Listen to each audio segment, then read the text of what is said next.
শিক্ষার্থী বন্ধুরা সুস্বাগত। আশা করি সবাই ভালো আছো।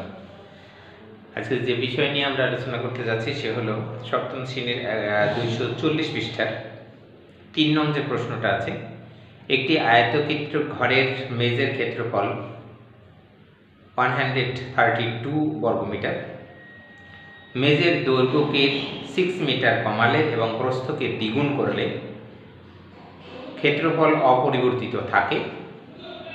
ঘরের মেঝের দৈর্ঘ্য প্রস্থ কত সেটা বের করতে বলছি।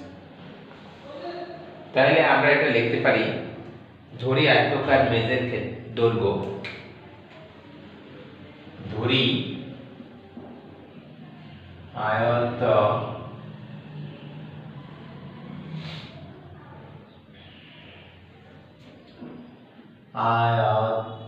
আয়তাকৃতি মেঝের দৈর্ঘ্য সমান x মিটার। তাহলে আয়তাকার মেঝের প্রস্থ সমান হবে 132/x মিটার। এটা কিন্তু হয় প্রস্থ সমান, এটা গেছে প্রথম কথা। তারপরে প্রশ্ন মতে যখন বলেছে তখন আমরা লিখব প্রশ্ন মতে x - 6 বলেছে 6 মিটার কমালে, 6 মিটার যদি কমানো হয় মানে 6, তাহলে দৈর্ঘ্য গুণ প্রস্থ সমান, প্রস্থ হবে কিন্তু এটা আবার দ্বিগুণ করলে 32x * 2 দ্বিগুণ করলে সমান হবে 132।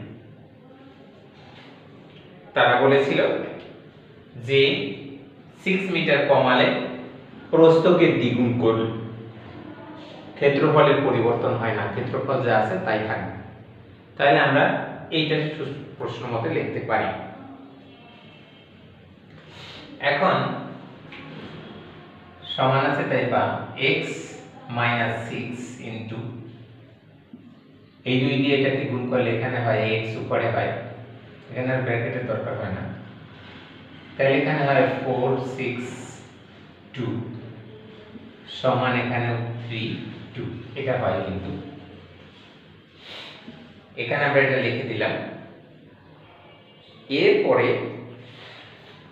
যেটা বলেছে সেই অনুসারে যদি আমরা করি, এটা x হয়, এটাকে x দিয়ে গুণ করতে হবে, x² -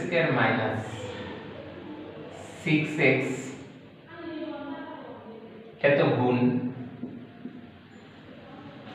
তাহলে আমরা এটাকে গুণ করে দিতে পারি।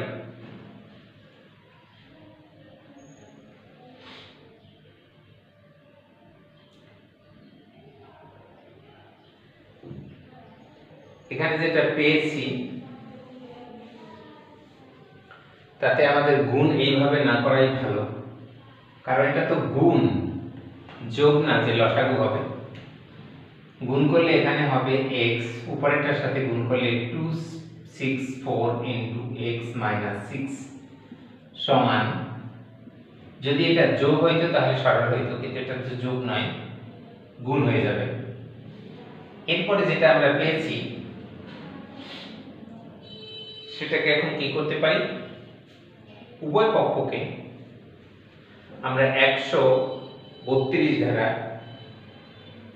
ভাগ করি যদি, তাহলে এখানে হবে x2 * x - 6 সমান 1। এখানে কি করেছি, উভয় পক্ষকে 132 দ্বারা ভাগ করে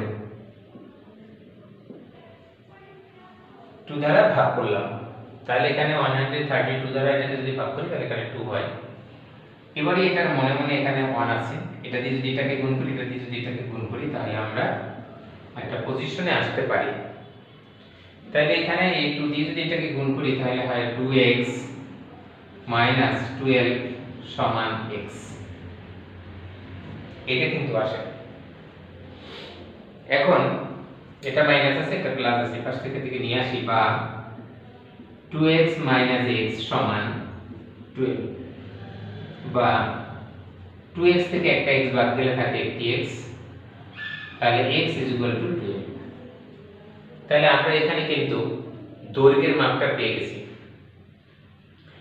দৈর্ঘ্য সমান, অতএব আমরা কি লিখতে পারি এখানে, দৈর্ঘ্য সমান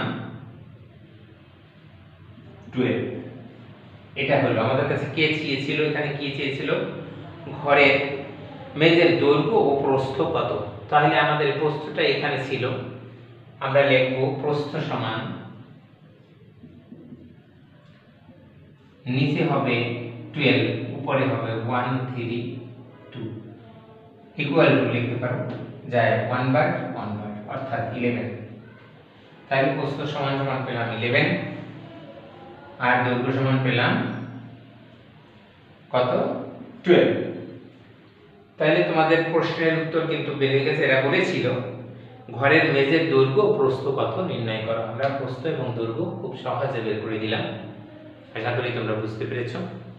যদি বুঝতে পারো আমাদের বোঝার সুযোগ করে দেওয়ার জন্য লাইক, কমেন্ট, শেয়ার করবে এবং সাবস্ক্রাইব করতে ভুলবে না। যারা ইতিমধ্যে সাবস্ক্রাইব করেছো তাদেরকে আমার পক্ষ থেকে ধন্যবাদ জানাই। সবাই ভালো থাকো, সুন্দরভাবে অধ্যয়ন করে সুন্দর একটি জীবন করো। ওকে, গুড বাই।